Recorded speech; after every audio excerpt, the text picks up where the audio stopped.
I don't understand why people are not stopping. It is not rocket science. When you see a school bus and those lights start flashing, it's for one reason.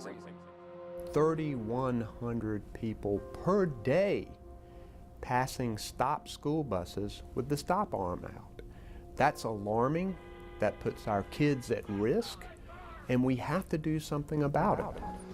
I know I'm supposed to be paying attention, but I'm not.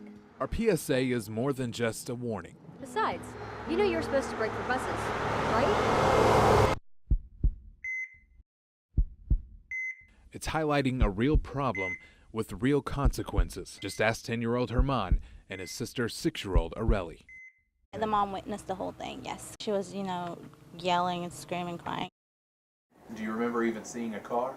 What I remember is that just waiting right there next to my mom, waiting for the bus to get there.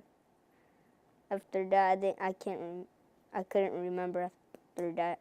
Back in October, troopers say 27-year-old Marcos Bautista ran his truck right through the bus's stop sign, hitting the kids. La levanté, pero de ti pues ya no me acordaba casi. That my sister was crying, she picked her up, I wasn't awake. Herman was knocked unconscious for 2 days and spent 21 in the hospital. What injuries did you have?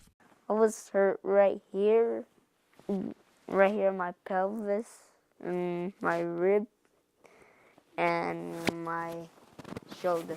His sister had a broken leg and a broken nose. She depends on my mom. The driver took off and tried to hide his car behind a shed, but was quickly caught and arrested. These two were lucky, but in the past 10 years, 13 kids have been killed simply trying to get on and off their school bus. People are still not stopping for school buses across the state, which is definitely putting the lives of school children in jeopardy. In fact, during our interview with the Attorney General, it happened again. There apparently were 3 children hit just this morning. Wow, the school bus was stopped in the westbound lane with its red flashing lights on and the stop arm out. The more traffic on the road, the more distractions that are out there, it's going to continue to be an issue. We have to have tough penalties, and we have to find ways to catch them.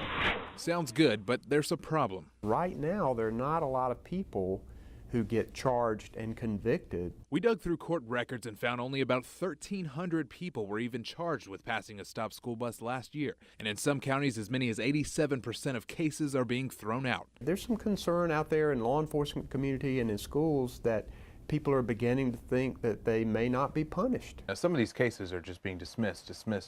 From your angle, why is that? Sometimes it's hard to prove. We may have independent witnesses, and at times if they do not show up for court, then that case can no longer go forward. So the answer seems to point to a need for better evidence, something a new set of eyes could help. Before we had the cameras, then it was really hard for a school bus driver to be able to gather enough evidence on his or her own to be able to prosecute one of these things. Lawmakers funded a pilot program last year to equip about 400 buses across the state with cameras that will catch a violator's car, their face, and their license plate. And more cameras are on the way this year. Do you think more cameras would help? Yes, I do. There's no discrepancies in what took place. We do not need a third-party witness to show up for court because we have the actual footage. Attorney General Roy Cooper proposed a plan to allow schools to contract private companies to equip all buses with cameras at little to no cost to taxpayers. Those companies would then ticket violators and keep the lion's share of the fine, but the evidence could still be used for criminal charges. That plan was shut down by a state safety committee. There are many things that should be subcontracted out to the private business, but law enforcement is not one of them. You know you're not going to be able to catch everybody, but if you catch enough of them for them to realize that there's a shot that they're going to get punished, that's the important result we want to see here. The camera doesn't need to be the motivation. Saving a kid needs to be the motivation.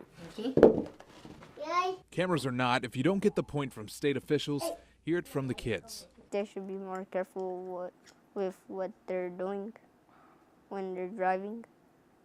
What could happen? The same thing as me and my sister. Wouldn't it be great if we wouldn't be even talking about having to prosecute stop arm violations because people were so aware that they stop, that they brake for buses? Until then, Please brake for buses.